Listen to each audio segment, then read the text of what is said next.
capítulo 2 de Gênesis fala sobre como Deus criou e organizou o mundo, colocando um foco especial na criação do ser humano e na relação dele com o resto da criação. Gênesis capítulo 2.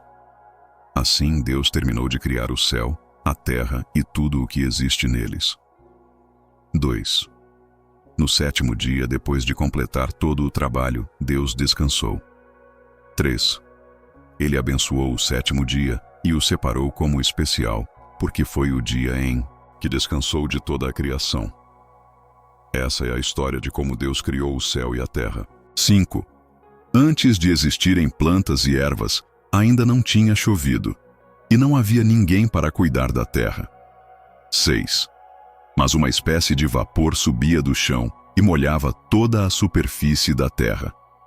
Então, Deus pegou o pó da terra, formou o ser humano e soprou nele o fôlego da vida. E assim, o ser humano começou a viver. Deus plantou um jardim em um lugar chamado Éden, no lado leste, e colocou lá o homem que ele tinha formado. 9. Nesse jardim, Deus fez crescer árvores lindas e cheias, de frutas boas para comer. No centro do jardim, ele colocou a árvore da vida e a árvore do conhecimento do bem e do mal. 10. Um rio nascia no Éden para regar o jardim e depois se dividia em 4 rios. 11. O primeiro se chamava Pison, que passava pela terra de Havilá, onde tinha ouro. 12. Esse ouro era puro, e lá também havia resina aromática e uma pedra preciosa chamada ônix. 13. O segundo rio se chamava Gion, que cercava a terra de Cush. 14. O terceiro era o Tigre, que passava pelo lado leste da Assíria, e o quarto era o Eufrates. 15. Deus colocou o homem no jardim do Éden para cuidar dele e protegê-lo. 16. Ele disse ao homem: você pode comer de todas as árvores do jardim. 17. Mas não coma da árvore do conhecimento do bem e do mal. Se comer, você certamente morrerá. 18. Deus percebeu que não era bom o homem ficar sozinho e disse: vou fazer alguém para ajudá-lo, que seja um bom companheiro. 19. Então Deus formou todos os animais e as aves, e os trouxe ao homem para que ele desse nomes a eles. O homem deu nomes a todos os animais, mas nenhum era um companheiro ideal para ele. 21. Então Deus fez o homem cair em um sono profundo.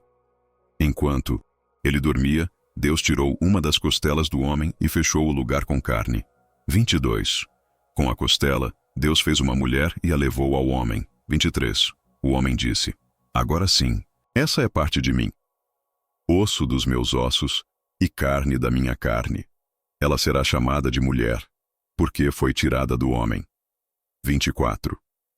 Por isso, o homem deixa o pai e a mãe para se unir à sua esposa, e os dois se tornam um só. 25. Eles estavam nus, mas não sentiam vergonha. Depois de criar tudo, o céu, a terra, as plantas, os animais e o ser humano, Deus tirou um dia para descansar e marcou esse dia como especial. Ele terminou todo o trabalho da criação e começou a dar mais detalhes de como isso aconteceu. Primeiro, Deus criou o homem a partir do pó da terra e deu a ele a vida ao soprar em seu nariz.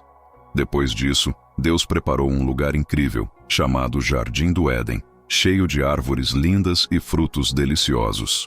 No meio desse jardim, ele colocou 2 árvores importantes, a árvore da vida e a árvore do conhecimento do bem e do mal. Deus deu ao homem o trabalho de cuidar desse jardim e liberdade para comer de qualquer árvore, menos da árvore do conhecimento, do bem e do mal. Deus avisou que, se ele comesse dessa árvore, ele morreria. Depois, Deus percebeu que o homem estava sozinho e que isso não era bom. Então, ele decidiu criar uma companheira para ele. Primeiro, Deus trouxe os animais para o homem dar nome a eles, mas nenhum deles era o companheiro ideal. Por isso, Deus fez o homem dormir, tirou uma costela dele e, com ela, criou a mulher. O homem ficou muito feliz ao ver sua companheira e disse que ela era parte dele, carne de sua carne. Por fim, o capítulo mostra que Deus criou o homem e a mulher para viverem juntos em harmonia. Eles estavam nus, mas não sentiam vergonha, mostrando que viviam em total inocência e pureza. Em resumo, esse capítulo mostra como Deus criou um mundo cheio de propósito, onde o ser humano tem uma conexão especial com ele, com a natureza e uns com os outros. É sobre a criação do lar perfeito, o Éden, e como Deus estabeleceu uma relação próxima e amorosa com as pessoas desde o início.